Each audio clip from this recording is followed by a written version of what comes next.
Laetitia, bonjour. Bonjour, Monsieur le Président. Oui. Installez-vous. Merci. Bienvenue dans mon salon. Oui, enfin. Bienvenue dans ma ville, dans ma cuisine. Ceux qui nous regardent doivent savoir que c'est un salon artificiel. C'est vrai, mais vous avez pris de l'influence sur l'architecture intérieure. Il se rapproche beaucoup et c'est très bien fait. Oui. Je voulais vous remercier déjà de me recevoir et de me permettre de vous rencontrer. Ouais. Je suis vraiment honorée, vraiment ravie parce que vous êtes à la tête de la plus haute instance d'Europe et c'est une magnifique occasion pour moi de pouvoir vous poser les questions de ma communauté et de pouvoir représenter les jeunes d'Europe et les jeunes français. Donc merci beaucoup de m'accueillir. Alors j'avais une première question. Beaucoup de jeunes Européens sont très sensibles à l'écologie et aux effets des produits chimiques sur notre santé. Et sur ma chaîne YouTube, par exemple, je parle beaucoup de tous ces sujets parce que je vais être mère un jour et que l'environnement dans lequel va grandir mes enfants est très important. Un point qui est important pour moi, c'est la question des perturbateurs endocriniens notamment, parce que je n'arrive pas à être mère et je ne suis pas convaincue que ce ne soit pas lié. D'ailleurs, sur cette fameuse question des perturbateurs endocriniens, la Commission européenne n'a fait que repousser depuis 2 ans et demi l'interdiction et ça me rappelle également la question du Roundup qui est à l'origine de nombreux cancers des gens qui sont exposés et qui n'a pas été interdit. À force, j'en viens à avoir le sentiment que peut-être le rôle de la Commission, ce serait finalement de nous faire miroiter des interdictions qui n'arrivent pas et qui laissent le temps peut-être aux multinationales de continuer à gagner beaucoup d'argent et à vendre des produits chimiques qui nous font du mal. Du coup, la question que je voudrais vous poser, Monsieur Juncker, c'est comment faire pour ne pas être inquiète et comment est-ce que vous pourriez me rassurer? Mais nous travaillons sur ces sujets et nous travaillons ces sujets.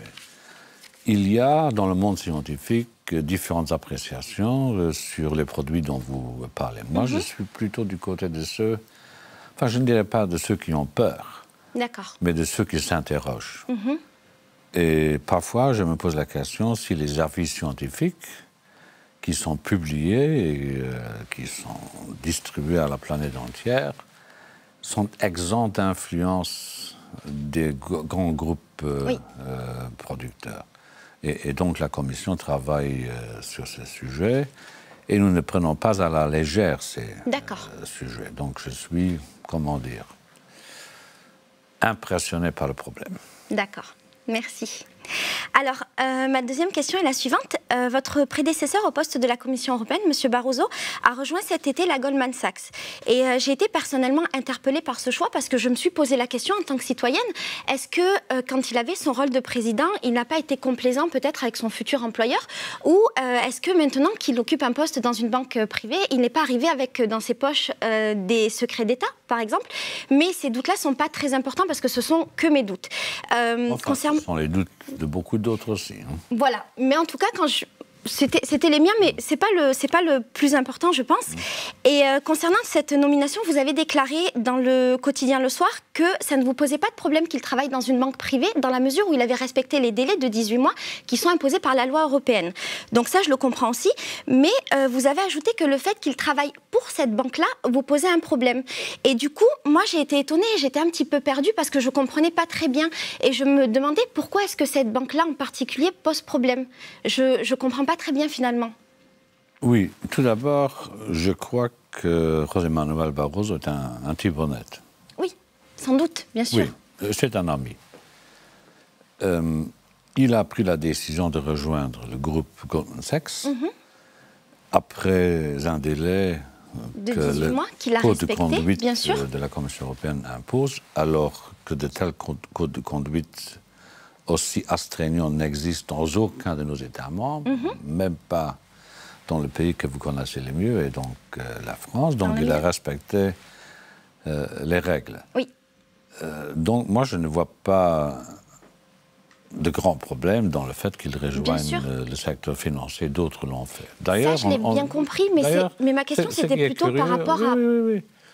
Oui, vous voulez que je tape sur Goldman Sachs, je viendrai tout de suite. Non, pas du tout. Non, c'est pas ça. C'est que moi, je me pose la question parce que je ne comprenais pas. Si un type quitte une grande entreprise pour devenir ministre, personne ne se pose de questions. Comme si celui qui était au service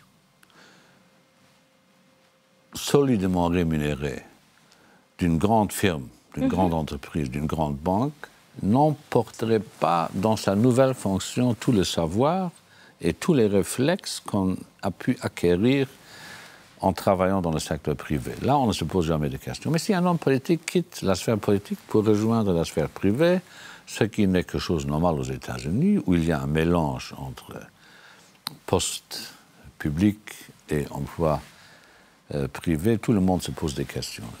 Qu'est-ce que j'ai dit? J'ai dit, je me répète, pas de problème qu'ils prennent emploi, une fonction dans une banque privée, mais pas ça là, parce que Goldman Sachs a été un de ces ensembles qui ont contribué, en le sachant pas, à l'émergence d'une crise financière et économique énorme au cours des années 2007, 2008 et 2009. Et donc, je me posais des questions sur l'identité du port vers lequel il se dirigeait. D'accord.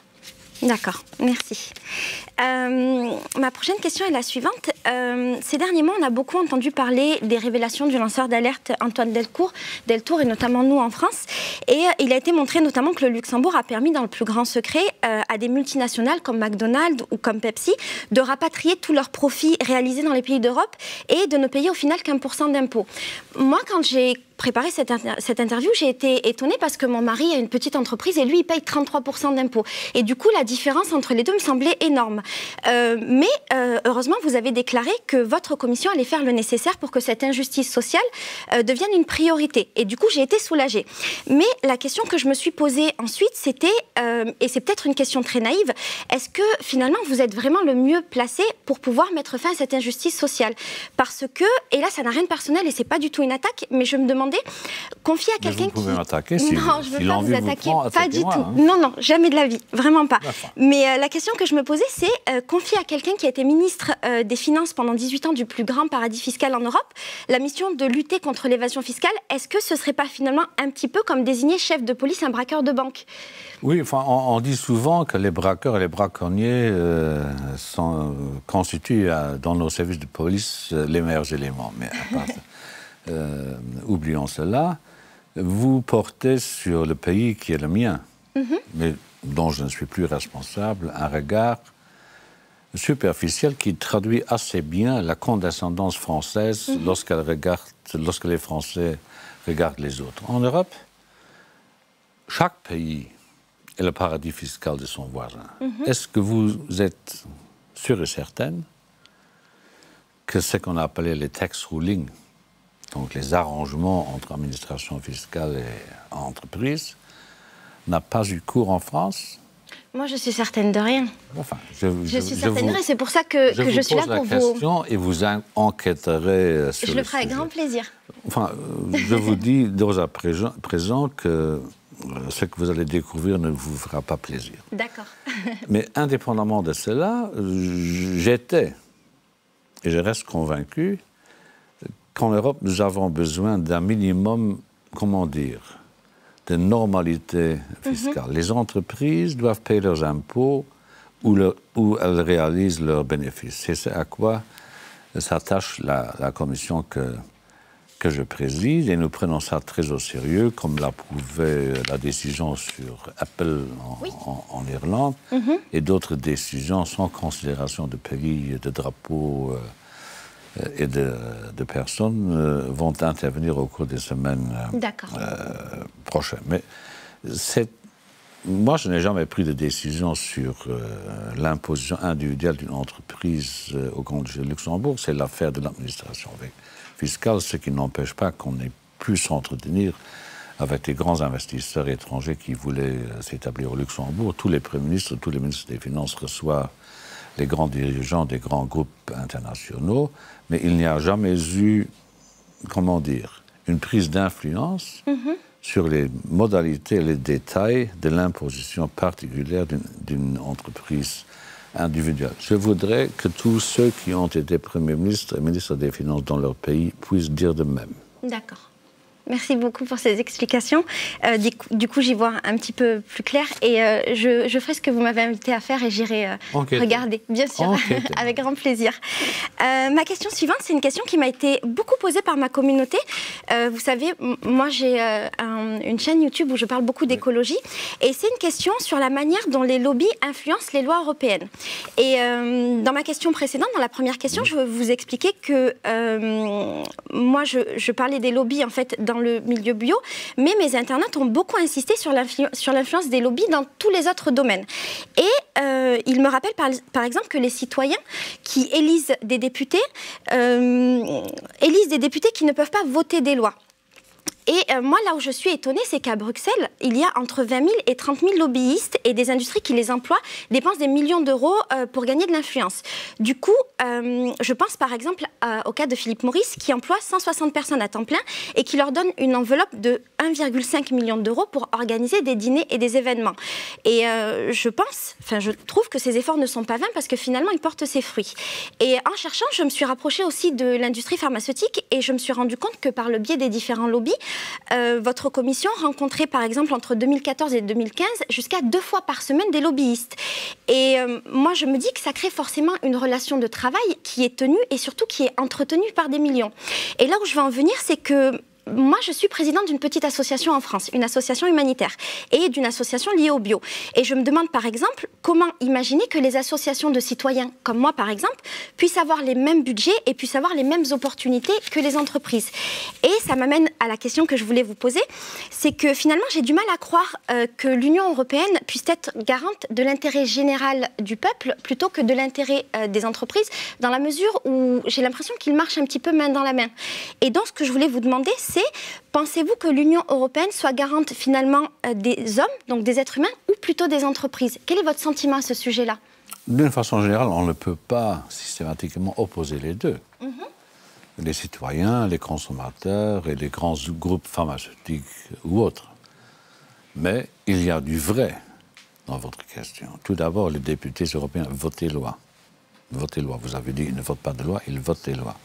2, j'ai veillé, dès la prise de ma fonction, donc dès le début du mandat de la commission actuelle, d'établir un registre de transparence. Donc tous les lobbyistes, vous avez dit là, la commission a reçu entre 2014 et 2015, 2 fois par semaine, je ne sais pas qui. Oui.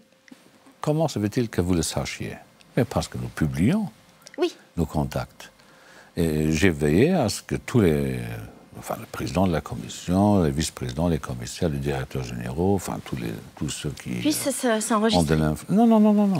Doivent indiquer au grand public quels sont les lobbyistes qu'ils ont reçus dans leur bureau ou dans une taverne bruxelloise pour qu'on sache qui essaie de prendre influence sur quelle décision. Moi, je ne suis pas opposé en principe au lobbyisme, si le lobbyisme est une participation, une prise de décision qui présente les intérêts des grandes entreprises ou des organisations de consommateurs. Nous recevons aussi des organisations environnementales. Mais qui ont moins de budget, j'imagine. Mais enfin, ce n'est pas la Commission ou l'Union européenne qui donne leur budget aux lobbyistes. Hein. Ça s'organise. Oui. Par contre, nous appuyons financièrement d'autres cercles d'influence plus vertueux, comme les organisations de consommateurs et autres. Donc, pour moi, l'essentiel est que les Européens sachent qui a vu qui sur à quel sujet. C'est ce que nous donc, en fait, finalement, dans mon imaginaire de citoyenne et de jeune femme, donc ça veut dire qu'en gros, on a des lobbyistes qui ont des milliers d'euros pour pouvoir faire leur travail de lobby. Et la réponse qu'on apporte en face, c'est de leur dire, si vous voulez, vous pouvez vous inscrire dans un cahier pour déclarer que vous êtes lobbyiste. Non. Moi, c'est comme ça que je le vois. Si moi, je reçois, disons, un grand banquier, je le fais savoir. Et donc, ceux qui m'observent peuvent vérifier si oui ou non le point de vue, d'ailleurs toujours connu, de cette grande banque ou d'une grande entreprise a pu produire des effets quant au contenu des décisions qui sont celles de la Commission et du Conseil ensuite et du Parlement européen ensuite. Moi, je suis pour la transparence intégrale. D'ailleurs, je ne suis pas le fifi, le favori de ces milieux-là. D'accord. Je vous dis ça pour vous rassurer. Mais vous me rassurez. Écoutez, je vous ai posé toutes mes questions. Et comme le temps est compté, je vais vous remercier d'y avoir répondu, d'avoir joué le jeu. Merci beaucoup. J'aurais voulu poursuivre. Parce que mais moi aussi, j'aurais voulu poursuivre avec plaisir. Mais qui a décidé que nous devions interrompre maintenant? Je crois que c'est le temps et par respect pour mon collègue. Vous qui croyez que la Commission décide de tout, ce n'est pas vrai. C'était les autres. C'est horrible. Et oui, il faut bien que je laisse la parole à mon collègue qui est tout aussi excité de moi à l'idée de vous rencontrer. Oui, OK.